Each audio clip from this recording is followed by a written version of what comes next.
ഇവിടെ റിലീസാവാൻ പോകുന്ന പടം ലോഡ് ആയിക്കൊണ്ടിരിക്കുക. 80% ആയിട്ടുണ്ട്. ഇവിടെ തുള്ളാത്ത മനവും തുള്ളും റിലീസ് ഉണ്ടായിരുന്നു കേട്ടോ. ആള് കൂടുമ്പോൾ സൗണ്ട് കൂട്ടി വെക്കും. ഇപ്പം ഈ പടം എത്ര സൗണ്ടിലാണ് ഇടുന്നത്? ക്ലിപ്സിന്റെ സ്പീക്കർ തൊട്ടടുത്ത് കാണാം. സ്ക്രീനിനകത്ത് ചെറിയ ചെറിയ ഹോൾസ് ഉള്ള കാര്യം അറിയാവോ? ഞാൻ ഈ ഇരിക്കുന്ന കറക്റ്റ് സീറ്റിലാണ്. സ്വീറ്റ് സ്പോട്ട് നല്ല വലിയ സ്ക്രീനാണ് കേട്ടോ. നോക്കേ, നല്ല ഡിസ്റ്റൻസ് ആയിട്ട് സ്ക്രീൻ ഇരിപ്പുണ്ട്. ബേക്കറിയിലും ഒരു കഫേയിലൊക്കെ ഉള്ള ഒരു സെറ്റപ്പ്. രാഗം, ഷേണായിസ്, എറണാകുളത്തുള്ള ഷേണായിസ് എന്ന് പറഞ്ഞ തിയേറ്റർ. പിന്നെ വേറെ ഇങ്ങനത്തെ ഒരു സംവിധാനമുള്ള തിയേറ്ററുകൾ ഏതെങ്കിലുമൊക്കെ ഉണ്ടെങ്കിൽ നിങ്ങൾ കമൻറ്റ് ചെയ്യും.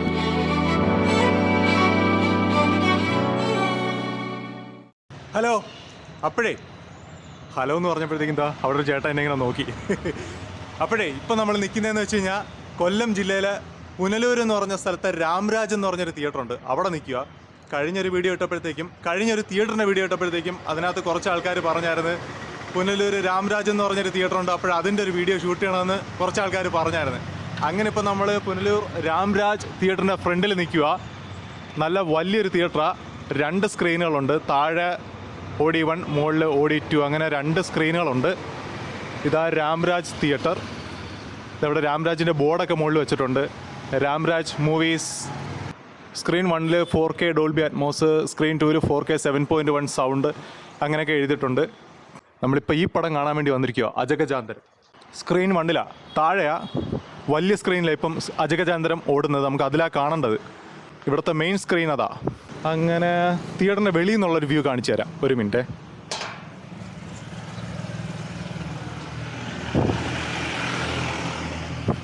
റോഡാ, നോക്കി ഇറങ്ങണം, വണ്ടിയൊന്നുമില്ല. ഇതാ കണ്ടില്ലേ, ഇതാ തിയേറ്ററിൻ്റെ വെളിയിൽ നിന്നുള്ളൊരു വ്യൂ. അകത്തോട്ട് കയറാം.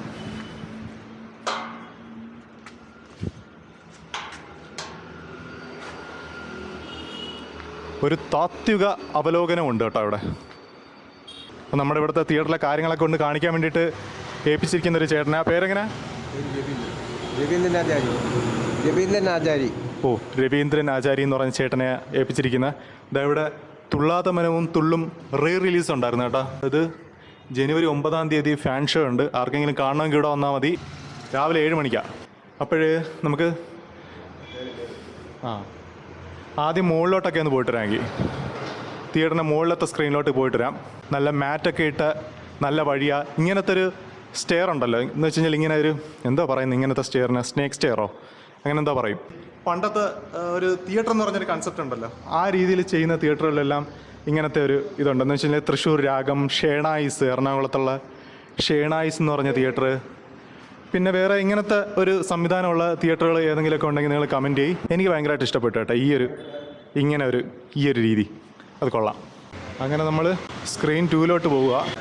ലൈറ്റൊക്കെ ഒന്നിടാവോ? സ്ക്രീൻ 2 ലൈറ്റൊക്കെ ഇടാൻ വേണ്ടി പോയേക്കുക. ഇവിടുത്തെ ഞാൻ ഈ തിയേറ്ററിൽ കണ്ട വേറൊരു സ്പെഷ്യാലിറ്റി എന്താണെന്നറിയോ? പോപ്കോണൊക്കെ അതാ മേടിച്ചിട്ട് ഇവിടെ ഇരുന്ന് കഴിക്കാനുള്ളൊരു സംവിധാനമൊക്കെ ഉണ്ട് കേട്ടോ. അത് എല്ലാ തിയേറ്ററുകളിലൊന്നും ഇല്ല. ഞാൻ സത്യം പറഞ്ഞാൽ ആദ്യമായിട്ടാണ് ഒരു തിയേറ്റർ ഇങ്ങനെ കാണുന്നത് കേട്ടോ. ഈ ഒരു സെറ്റപ്പ് ഇരുന്ന് കഴിക്കാനൊക്കെ വേണ്ടിയിട്ട് ഒരു ബേക്കറിയിലും ഒരു കഫേയിലൊക്കെ ഉള്ളൊരു സെറ്റപ്പ്. അത് കൊള്ളാം. ഇട്ടോ ലൈറ്റ് ഇട്ടോ. അപ്പോൾ നമുക്ക് ആദ്യമായിട്ട് സ്ക്രീൻ 2 കയറാം. സ്ക്രീൻ 2 മുമ്പ് ബാൽക്കണി ആയിരുന്നു കേട്ടോ. ഇത് വലിയൊരു തിയേറ്റർ ആയിരുന്നു. അതിപ്പോഴ് മുറിച്ച് 2 ആക്കിയിട്ട് സ്ക്രീൻ 2, സ്ക്രീൻ 1 അങ്ങനെ ആക്കിയിരിക്കുക. ബാൽക്കണിയായിപ്പം സ്ക്രീൻ 2. അടിപൊളി. നല്ല വലിയ ബാൽക്കണി ആയിരുന്നു കേട്ടോ. അതായിരിക്കും ഇത്രയും നല്ലൊരു തിയേറ്റർ ചെയ്യാൻ പറ്റിയത്. ഏറ്റവും ബാക്കിൽ സെൻട്രൽ സീറ്റിലായിട്ടിരിക്കാം. പ്രൊജക്ടർ തോന്നിയിരിക്കുന്നത്. സാധാരണ ഒരു ബാൽക്കണി മിനി തിയേറ്റർ ആക്കിയ ആ ഒരു ഫീൽ നമുക്ക് വരുന്നില്ല. കാര്യം എന്ന് വെച്ച് കഴിഞ്ഞാൽ ഒരു വലിയ തിയേറ്റർ ഇരിക്കുന്ന കണക്ക് തന്നെ എനിക്ക് തോന്നുന്നു കേട്ടോ. കാര്യം അത്യാവശ്യം നല്ല സീറ്റെല്ലാം ഉണ്ട്, നല്ല ഡിസ്റ്റൻസ് ആയിട്ട് സ്ക്രീൻ ഇരിപ്പുണ്ട്. സ്പീക്കർ കമ്പനി നമുക്ക് നോക്കാം. സ്പീക്കർ വെച്ചിരിക്കുന്നത് ക്ലിപ്സിൻ്റെ സ്പീക്കറാണ് കേട്ടോ. ഇതാ കണ്ട. അവസാനം നമ്മൾ പോയ 1-2 തിയേറ്ററിലെല്ലാം ക്ലിപ്സിൻ്റെ സ്പീക്കറാണ്. അത്യാവശ്യം കോസ്റ്റ്ലി ആയിട്ടുള്ള സ്പീക്കറാണ് ക്ലിപ്സ്. പിന്നെ മുകളിലത്തെ ആ ഒരു LED വർക്കൊക്കെ കൊള്ളാം. ആ ഒരു ലൈറ്റിൻ്റെ അതൊക്കെ നല്ല ഡീസൻ്റായിട്ട് ചെയ്തിട്ടുണ്ട്. മൊത്തത്തിലൊരു ബ്ലൂ ഡിസൈനാട്ടോ ഇവിടെ. അത്യാവശ്യം നല്ല വലിയ സ്ക്രീനാണ്. സ്ക്രീൻ 2 ഏറ്റവും ഫ്രണ്ടിലത്തെ സീറ്റിലോട്ടൊന്ന് പോയിരുന്ന് നോക്കാം. ഇതാ സ്ക്രീൻ 2 ഏറ്റവും ഫ്രണ്ടിലത്തെ സീറ്റ്. സ്ക്രീനുമായിട്ട് നല്ല ഡിസ്റ്റൻസ് ഉണ്ട് കേട്ടോ. ഏറ്റവും ഫ്രണ്ടിലത്തെ സീറ്റ് കിട്ടിയാൽ കംഫർട്ടബിൾ ആയിരിക്കുന്നതെന്ന് ഞാൻ പറയുന്നില്ല, പക്ഷേ കുഴപ്പമില്ലാതിരുന്ന് കാണാൻ പറ്റുന്നുണ്ട്. ഇതാ കണ്ടില്ലേ, ഫ്രണ്ടിലത്തെ സീറ്റ് അങ്ങനെ ആരും പ്രിഫർ ചെയ്യാറില്ല. അതാ ഞാൻ അങ്ങനെ പറഞ്ഞ കേട്ടോ. ഒരു തിയേറ്ററിലെയും ഫ്രണ്ടിലത്തെ സീറ്റ് അങ്ങനെ ആരും പ്രിഫർ ചെയ്യാറില്ല. പിന്നെ ഫ്രണ്ടിലത്തെ സീറ്റ് കിട്ടിക്കഴിഞ്ഞാൽ നമുക്ക് ഫ്രണ്ടിൽ നിന്ന് കണ്ടല്ലേ പറ്റത്തുള്ളൂ. ചില റിലീസ് പടങ്ങളൊക്കെ കാണുമ്പോഴത്തേക്കും ഫ്രണ്ടിലത്തെ സീറ്റ് തന്നെ കിട്ടത്തുള്ളൂ കേട്ടോ. അതാ ഞാൻ അങ്ങനെ പറഞ്ഞ കാര്യം. നമുക്കിനി താഴോട്ട് പോവാം, സ്ക്രീൻ 1 പോവാം.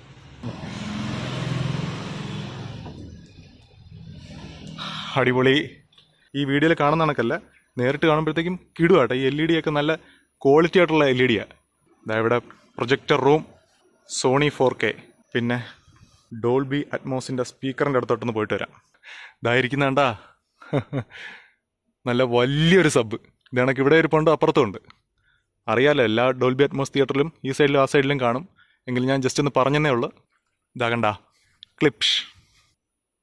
നല്ല വലിയ സ്ക്രീനാണ് കേട്ടോ. നോക്കേ, നല്ല കിടിലം സ്ക്രീനാണ്. എനിക്ക് ഭയങ്കര ഇഷ്ടമാണ് ഇവിടുത്തെ സ്ക്രീൻ. ഞാൻ ഈ അജഗജാന്തരം എന്ന് പറഞ്ഞ സിനിമയ്ക്ക് ബുക്ക് ചെയ്തിരിക്കുന്ന ഏകദേശം സെൻറ്ററായിട്ടുള്ള സീറ്റിലാണ്. ഈ ഒരു ഭാഗത്തെ സീറ്റിലാണ് ബുക്ക് ചെയ്തിരിക്കുന്നത്. സ്വീറ്റ് സ്പോട്ട് എന്നൊക്കെ പറയത്തില്ലേ, ആ ഒരു ഭാഗത്തെ സീറ്റിലാണ് നമ്മൾ ബുക്ക് ചെയ്തിരിക്കുന്നത്. ഫോക്കസ് ആവ്. ഓക്കെ. തിയേറ്ററിൻ്റെ കറക്റ്റ് സെൻറ്റർ സൈഡ് എന്ന് വെച്ച് കഴിഞ്ഞാൽ ഇതാ.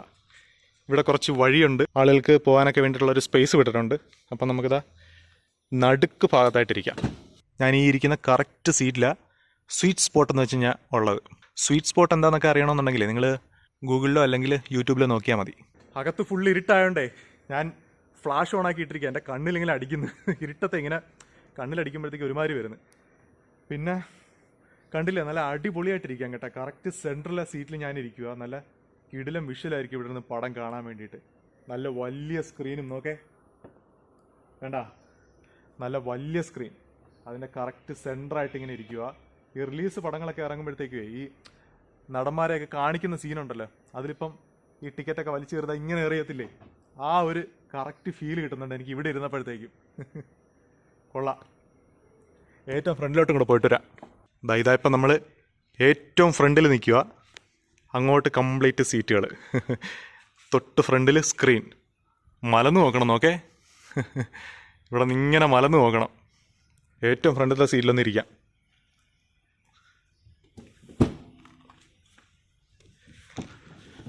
എൻ്റെ അമ്മോ, അടിപൊളി കേട്ടാ. ഏറ്റവും ഫ്രണ്ടിലിരിക്കുക, സ്ക്രീനിൻ്റെ അടുത്തിരിക്കുക. എന്ന് വെച്ച് കഴിഞ്ഞാൽ തൊട്ടടുത്തല്ല, കുറച്ച് ബാക്കിലോട്ടാണ്, പക്ഷേ എങ്കിലും ഏറ്റവും ഫ്രണ്ടിലത്തെ സീറ്റ് ഇരിക്കുക. അടിപൊളി. എപ്പോഴെങ്കിലും നിങ്ങൾ സിനിമയ്ക്ക് പോകുമ്പോഴത്തേക്ക് ഏറ്റവും ഫ്രണ്ടിലത്തെ സീറ്റിലൊന്ന് ചെന്നിരുന്ന് നോക്കണം. കിടിലം ഫീലാ. എന്ന് വെച്ച് കഴിഞ്ഞാൽ അതാ വിശാലമായിട്ട് സ്ക്രീൻ ഇങ്ങനെ കാണാം. അടിപൊളിയല്ലേ? എന്തായാലും നമുക്ക് ഇതിൻ്റെ ഇവിടെ ഒരു പ്ലാറ്റ്ഫോം കണക്ക് കെട്ടിയിട്ടുണ്ട്. അതിൻ്റെ മുകളിലോട്ട് കയറി ജസ്റ്റ് ഒന്ന് നിൽക്കാം. സ്ക്രീനിനകത്ത് ചെറിയ ചെറിയ ഹോൾസ് ഉള്ള കാര്യം അറിയാവോ? കണ്ടില്ലേ, എല്ലാ സ്ക്രീനിനകത്തും ഉണ്ട് ഈ കൊച്ചു കൊച്ചു ഹോളുകൾ. അടുത്ത് വന്ന് നോക്കുമ്പോഴേ അറിയാൻ പറ്റത്തുള്ളൂ. കണ്ട, ഇവിടെ പിന്നെ 2 സെക്ഷനായിട്ടുണ്ട് കേട്ടോ. ഏറ്റവും ബാക്കിലൊരു വരിയുണ്ട്, അത് സോഫ സീറ്റാണ്. കാണിച്ചു തരാം. ഇതാ കണ്ടില്ലേ, ഇതാ സോഫ സീറ്റ്. ആ സ്പീക്കർ അടുത്ത് കാണാനില്ല, ക്ലിപ്സിൻ്റെ സ്പീക്കർ ഇതാ തൊട്ടടുത്ത് കാണാം. നല്ല ക്വാളിറ്റി ഉണ്ട് കേട്ടോ അത് കാണാൻ. നല്ല മെറ്റാലിക് കവറൊക്കെ ആയിട്ട് നല്ല ഫിനിഷ് ഉണ്ട് കാണാൻ. നമുക്ക് ഈ സീറ്റിലോട്ടൊന്ന് ഇരിക്കാം. തൊടുമ്പോൾ തന്നെ നല്ല സ്പോഞ്ചായിട്ടുണ്ട്. ഇവിടെ നിന്ന് സോഫ സീറ്റിൽ നിന്ന് തിയേറ്ററിലോട്ടുള്ള വ്യൂ ആട്ടോ ഇത്. കൊള്ളാം, അടിപൊളി. ഇതാ കണ്ട, ഏറ്റവും ബാക്കിലത്തെ സോഫ സീറ്റ് ഇരിക്കുക. തൊട്ട് മുകളിലായിട്ട് സ്പീക്കറുണ്ട്, സറൗണ്ടിങ്ങിൻ്റെ സ്പീക്കറുണ്ട്. അപ്പോഴിങ്ങനെ സൗണ്ടൊക്കെ ഇങ്ങനെ കറങ്ങി അടിക്കുമ്പോഴത്തേക്ക് നമ്മുടെ ഇതുവഴിയൊക്കെ മുകളിൽ കൂടെ ഒക്കെ പോകും. അടിപൊളിയായിരിക്കും. പിന്നെ ഡോൾബി അറ്റ്മോസിൻ്റെ സ്പീക്കറൊക്കെ ഇതാ ഇവിടെയൊക്കെ ഇരിപ്പുണ്ട്. ഇതാ കണ്ടില്ലേ, ഇതാ ഇരിപ്പുണ്ട്. ഇതാ അങ്ങോട്ടെല്ലാം ഉണ്ട്. അപ്പോൾ നമുക്ക് വെളിയിലോട്ടൊക്കെ ഒന്ന് കറങ്ങിയിട്ട് വരാം. മുകളിലത്തെ സ്ക്രീൻ 2 പ്രൊജക്ടർ റൂമിൻ്റെ അങ്ങോട്ട് പോയപ്പോഴത്തേക്ക് ആശാനെ ആദ്യം കാണിച്ചിട്ട് ശിഷ്യനെ കാണിച്ചാൽ മതി എന്ന് പറഞ്ഞ്. പേര് ബിജു അല്ലേ? ബിജു എന്നാ ചേട്ടൻ്റെ പേര്. ഫിലിം പ്രൊജക്ടറിൽ വർക്ക് ചെയ്തിട്ടുള്ള ആളാട്ടോ. അപ്പോൾ അതിൻ്റെ എന്തെങ്കിലും ഒരു എക്സ്പീരിയൻസ് പറയാമോ? ഫിലിം നല്ല വർക്ക് ഫിലിം ചുറ്റുന്നതും എടുക്കുന്നതും എല്ലാം കുറച്ച് പാടുള്ള കാര്യമല്ലേ? പാടുള്ള കാര്യമാണ്. ത്രെഡ് ചെയ്യുന്നതും ഫോട്ടോഫോൺ പ്രൊജക്ടറിനകത്തൊക്കെയാണ് കൂടുതലും വർക്ക് ചെയ്യുന്നത്. ചെയ്യുന്ന ഫോട്ടോഫോൺ അത് കഴിഞ്ഞിട്ടോ പിന്നെ ഇത് ഡോൾബി ഇതുപോലത്തെ സിസ്റ്റങ്ങൾ ഇറങ്ങിയതാ. മറ്റേത് ഭയങ്കര പാടായിരുന്നില്ലേ ജോലി? കാർബണൊക്കെ വെച്ച് ഉപയോഗിക്കുന്നതായിരുന്നു. ഭയങ്കര ചൂടും കാര്യങ്ങളൊക്കെ ആയിരുന്നു. ഇപ്പൊ എവിടെയെങ്കിലും ഉണ്ടോ അത് സാധാ പ്രൊജക്ടർ ഇരിക്കുന്ന തിയേറ്ററുകളുണ്ടോ? ഇല്ല, ഇപ്പൊ എങ്ങും ഇല്ല. എങ്ങും മാറ്റിയല്ലേ. അത് കഴിഞ്ഞപ്പോ ഇപ്പോഴത്തെ ഈ സിസ്റ്റം ഒക്കെ തുടങ്ങിയപ്പോ പിന്നെ എല്ലാം ഇതായതല്ലേ. അതിനകത്ത് പണ്ട് മുതലേ വർക്ക് ചെയ്തിരുന്നല്ലേ. 3D പടത്തിന്റെ കണ്ണാടികളല്ലേ വെച്ചിരിക്കുന്ന? ഇംഗ്ലീഷ് പടം കഴിഞ്ഞ സ്പൈഡർമാനൊക്കെ ഇറങ്ങിയപ്പോഴത്തേക്കും സ്പൈഡർമാൻ ഇവിടെ ഓടിയത് എനിക്ക് ഇവിടെ നിന്ന് കാണണമെന്നുണ്ടായിരുന്നു, പക്ഷെ പറ്റിയില്ല. അപ്പോൾ അതാ ഇതിൻ്റെ ഈ ഇത്രയും വലിയ സോണിയുടെ വലിയ പ്രൊജക്ടറിൻ്റെ കപ്പിത്താനാ അല്ലേ? എത്ര ആളായി കയറിയിട്ട് ഇവിടെ? 2 വർഷമായി. നമ്മുടെ സോണിയുടെ 4K പ്രൊജക്ടർ ആയിരിക്കുന്ന നമ്മളിവിടെ നിന്നാണ് കാണാൻ പോകുന്ന അജഗജാന്തരം 4K അറ്റ്മോസ് 3D പ്രൊജക്ടറാ അല്ലേ? അജഗജാന്തരം ഇപ്പം നമ്മൾ കാണാൻ വേണ്ടി ഇട്ടിരിക്കുക. ഇവിടെ പ്ലേ ഞെക്കുമ്പോഴത്തേക്കും പടം ഓടും അല്ലേ? ഇന്ന സമയത്ത് ക്ലിക്ക് ചെയ്യണമെന്നുണ്ടോ?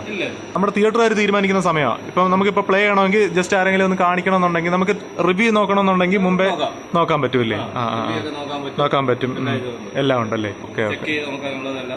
അങ്ങനത്തെ സംവിധാനങ്ങളെല്ലാം ഉണ്ട്. ഇപ്പം നമുക്ക് തിയേറ്ററിൽ സിനിമ റിലീസ് ആവുന്നതിന് മുമ്പ് വേണമെങ്കിൽ ചെക്ക് ചെയ്ത് നോക്കി അതിന്റെ കാര്യങ്ങളൊക്കെ വേണമെങ്കിൽ സൗണ്ടും കാര്യങ്ങളൊക്കെ കൂട്ടണമെങ്കിലും കുറയ്ക്കണമെങ്കിലും ഒക്കെ ചെയ്യും. ഇപ്പം ഈ പടം എത്ര സൗണ്ടിലാണ് ഇടുന്നത്? 5.5. അപ്പം ഈ ആള് കൂടുമ്പോഴത്തേക്കും സൗണ്ട് കൂടും, ആള് കുറയുമ്പോൾ ആള് കൂടുമ്പോൾ സൗണ്ട് കൂട്ടി വെക്കും, ആള് കുറയുമ്പോൾ സൗണ്ട് കുറച്ച് വെച്ചാൽ മതിയല്ലേ? അല്ല, സംഭവം എന്ന് വെച്ച് കഴിഞ്ഞാൽ അല്ലെങ്കിൽ ഹാളിൽ നിന്ന് മുഴങ്ങുമല്ലേ സൗണ്ട്? ആള് കുറവാണെങ്കിൽ അത് കേൾക്കാനൊരു അരോചകമായിരിക്കും സൗണ്ട് കൂട്ടി വെച്ച് കഴിഞ്ഞാൽ. ആള് ഇപ്പൊ കുറവാണല്ലോ, അതാ 5.5. കുഴപ്പമില്ലാത്ത ആൾക്കാരുണ്ട്. തീരെ കുറയുമ്പോഴാ സൗണ്ട് കുറച്ച് വെക്കുന്നല്ലേ? ഈ സൗണ്ട് വെക്കുന്നത് അവസാനം വരെ 5.5 തന്നെ വെച്ചിരിക്കും. 5.5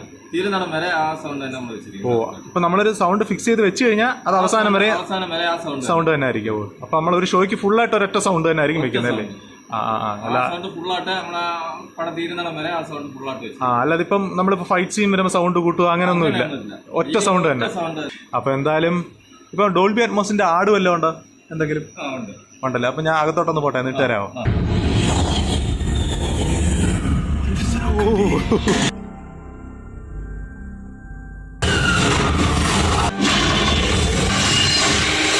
അപ്പൊ കൊള്ളായിരുന്നു കേട്ടാ. ട്രെയിലർ ഇടുമായിരുന്നു, നല്ല സൗണ്ട് എഫക്റ്റ് ഒക്കെ ഇടുമായിരുന്നു. ഇപ്പൊ എന്തായാലും നമ്മുടെ സ്ക്രീൻ 2ന്റെ പ്രൊജക്ടറും കാര്യങ്ങളൊക്കെ കൈകാര്യം ചെയ്യുന്ന പേരെങ്ങനെ? വിപിൻ എന്ന് പറഞ്ഞ പുള്ളിയെ മുകളിലോട്ടൊന്ന് കൊണ്ട് കാര്യങ്ങളൊക്കെ കാണിച്ചു തരാമെന്ന് പറഞ്ഞ് സ്ക്രീനിന്റെ പ്രൊജക്ടറും കാര്യങ്ങളൊക്കെ. എന്തായാലും നമുക്ക് മുകളിലോട്ടൊന്ന് പോവാം. സ്ക്രീൻ 2ന്റെ പ്രൊജക്ടർ റൂമിലോട്ട് പോവാം. അങ്ങനെ നമ്മുടെ വിപിൻ പ്രോ നമ്മളെ ക്ഷണിച്ചിട്ടുണ്ട് സ്ക്രീൻ 2ന്റെ പ്രൊജക്ടർ റൂമിലോട്ട്. അപ്പോൾ ഇതാ സ്ക്രീൻ 2ന്റെ പ്രൊജക്ടർ റൂം. നമ്മൾ സിനിമ സെലക്ട് ചെയ്യുന്ന ഇതിനകത്തല്ലേ? ഡെമോ എന്ന് പറഞ്ഞിട്ടുണ്ട്. ഡെമോ എന്ന് വെച്ച് കഴിഞ്ഞാൽ നമ്മുടെ ഈ എങ്ങനെയാണ് സൗണ്ട് എഫക്റ്റ് അങ്ങനത്തെ കാര്യങ്ങളൊക്കെ ചെക്ക് ചെയ്യാൻ വേണ്ടിയിട്ട് ഇടുന്നതല്ലേ? ഇന്ന് റിലീസ് ഒരു പടം ഉണ്ടല്ലോ. വിധി കയറിക്കൊണ്ടിരിക്കുക കേട്ടോ. ഇവിടെ റിലീസ് ആവാൻ പോകുന്ന പടം ലോഡ് ആയിക്കൊണ്ടിരിക്കുക. 80% ആയിട്ടുണ്ട്. അപ്പോൾ ഇത് 100% ആവണമല്ലോ അല്ലേ? ഒന്നും കൂടെ കയറി കഴിഞ്ഞാൽ ഇപ്പം എന്തൊക്കെയാ? താത്വിക അവലോകനം എന്ന് പറഞ്ഞ സിനിമ ദാ ലോഡായിക്കൊണ്ടിരിക്കുക. 80% ആയിട്ടുണ്ട്. ബാക്കി അത് ആ പടത്തിന്റെ തന്നെ 3 സെക്ഷനായിട്ടാണല്ലോ വരുന്നത്. ഒന്ന് ലൈസൻസ് ആയിട്ടും ബാക്കി 2 പാർട്ടായിട്ടല്ലേ? ഓക്കെ. അപ്പം വിധി എന്ന് പറഞ്ഞ സിനിമ ഇവിടെ വന്ന് കിടപ്പുണ്ട്. അപ്പൊ ഈ പടത്തിന്റെ ഈ 80% കാണിക്കുന്നത് അല്ലേ? താത്വിക അവലോകനത്തിന്റെ അവലോകനം അതിന്റെ ഇപ്പൊ 80% കാണിക്കുന്നത് കേട്ടോ. ഇവിടെ നമ്മള് താഴെ വിജയുടെ പാട്ടായിരുന്നു, ഇവിടെ അജിത്തിന്റെ പാട്ട്. വെളിയിൽ എന്നാലേ അതിന്റെ എഫക്റ്റ് അറിയാൻ പറ്റത്തുള്ളൂ, ഒന്നും കേൾക്കാൻ പറ്റുന്നില്ല ഇതിനകത്ത് നിന്നിട്ട്. അതാണ്ട് സോണിയുടെ പ്രൊജക്ടർ 4K. ഇത് 7.1 അല്ലേ? 7.1. ഓക്കെ. അതാ ഇവിടെ വേറൊരു പുള്ളിയും കൂടെ വന്നിട്ടുണ്ട്, ഓപ്പറേറ്ററാ. പേരെങ്ങനെ? അഖിൽ ബ്രോയുടെ പേര്. അപ്പം 2 തിയേറ്ററിന്റെയും കാര്യങ്ങളൊക്കെ കൈകാര്യം ചെയ്യുന്നതല്ലേ? 4Kയും 2 4K ആണല്ലോ. മുകളിൽ 7.1 താഴെ ഡോൾബി അറ്റ്മോസും. 2 കൈകാര്യം ചെയ്യാൻ സിമ്പിൾ തന്നെയല്ലേ അല്ലേ? ഏകദേശം ഒരേ കണക്കല്ലേ? എല്ലാം സിസ്റ്റമാറ്റിക് ആണല്ലോ. മുമ്പ് മറ്റേതിൽ വർക്ക് ചെയ്തിട്ടുണ്ടോ? പണ്ടത്തെ മറ്റേ ക്രിസ്റ്റീൽ ചെയ്തിട്ടുണ്ട്, പിന്നെ ക്യൂബ്, പിന്നെ നമ്മളെ ഇതില് PhD. ഇവിടത്തെ ഈ ബാൽക്കണി മിനി തിയേറ്റർ ആക്കിയതിന്റെ ഒരു എക്സ്പീരിയൻസ് ഞാൻ പറയാം. ഞാൻ ഇവിടെ വന്നിട്ട് പുകഴ്ത്തി പറയാന്ന് തോന്നരുത്, പക്ഷേ സാധാരണ ഞാൻ ഈ ബാൽക്കണി മിനി തിയേറ്റർ ആക്കുമ്പോഴത്തേക്ക് കാണുന്നൊരു കുഴപ്പമെന്ന് വെച്ചാൽ അടുത്തോട്ട് നിന്നു അപ്പോഴേ സ്ക്രീൻ അങ്ങ് ഒരുപാട് അടുത്ത് നിൽക്കുന്ന നടക്കുമോ. സാധാരണ ബാൽക്കണി മിനി തിയേറ്റർ ആക്കുമ്പോഴത്തേക്ക് സ്ക്രീൻ അങ്ങ് അടുത്ത് വന്ന് നിൽക്കുന്ന നടക്കുന്നു. പക്ഷേ ഇവിടെ എനിക്ക് അങ്ങനെ തോന്നിയില്ല. അത്യാവശ്യം വലിയൊരു മൾട്ടിപ്ലക്സിന്റെ വലിയൊരു ഹാളിൽ ഇരിക്കുന്നതാണെങ്കിൽ എനിക്ക് തോന്നിയിട്ട അത് എന്തായാലും നല്ലൊരു എന്താ പറയുന്ന നല്ലൊരു ഇതായിട്ടുണ്ട്. അപ്പം നമുക്ക് അജഗജാന്തരം കാണാൻ വേണ്ടി താഴോട്ട് പോകാം.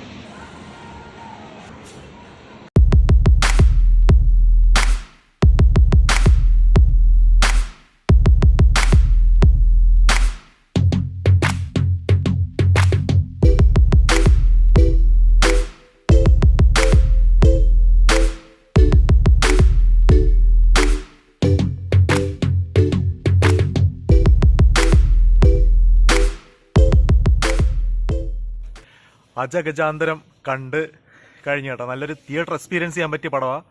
മൊത്തം ബഹളം, അടി ഇടി അങ്ങനത്തെ മൊത്തം ബഹളമായിട്ടുള്ളൊരു പടമാണ്. ഞാൻ തിയേറ്ററിൻ്റെ ഏറ്റവും ബാക്കിൽ നിന്നൊരു 2-3 വരി ഫ്രണ്ടിലായിട്ടുള്ള സീറ്റിലാണ് ടിക്കറ്റ് ബുക്ക് ചെയ്തിരുന്നത്. പിന്നെ ഇൻ്റർവെല്ലിന് ശേഷം ഞാൻ കറക്റ്റ് സെൻറ്ററിലോട്ട് വന്നിരുന്നു. തിയേറ്ററിൻ്റെ കറക്റ്റ് സ്വീറ്റ് സ്പോട്ട് എന്ന് പറഞ്ഞതിൻ്റെ വരുന്നതായിരുന്നു. ഓക്കെ. അപ്പോഴേ തിയേറ്ററിൻ്റെ സ്വീറ്റ് സ്പോട്ടിൽ വന്നിരിക്കുക. അതാ കണ്ടില്ലേ, ലെഫ്റ്റ് സൈഡിലും സ്പീക്കർ, റൈറ്റ് സൈഡിലും സബ്. അപ്പോൾ അതിൻ്റെ രണ്ടിനെ നടുക്കായിട്ട് വന്നിരുന്നു. കിടിലൻ എക്സ്പീരിയൻസ് ആയിരുന്നു കേട്ടോ. എന്ന് വെച്ചാൽ തിയേറ്ററിന്റെ കറക്റ്റ് സെന്റർ ആയിട്ടിരിക്കണം ഏത് പടത്തിന് പോയാലും. ഈ തിയേറ്ററിന്റെ മാനേജറെ ഒന്ന് കണ്ടേട്ടാ. പേരെങ്ങനെയായിരുന്നു? രാധാകൃഷ്ണൻ എന്നായ ചേട്ടന്റെ പേര്. അപ്പം ഇവിടെ വീഡിയോ എടുക്കാൻ വേണ്ടി നിന്ന എല്ലാവരും നല്ല സപ്പോർട്ടായിരുന്നു. അവിടെയൊക്കെ ആൾക്കാർ ജോലിയിലൊക്കെ തിരക്കിൽ നിൽക്കുമെന്ന് തോന്നുന്നു. എല്ലാവരും നല്ല സപ്പോർട്ടായിരുന്നു കേട്ടോ. കൊള്ളാം, നല്ല തിയേറ്ററാ, ഒരു ബുദ്ധിമുട്ടും ഉണ്ടായിട്ടില്ല. എല്ലാവരും നല്ല സഹകരണത്തോടെ നിന്ന്. അപ്പം ശരി, പോട്ടെ അപ്പം. ശരി.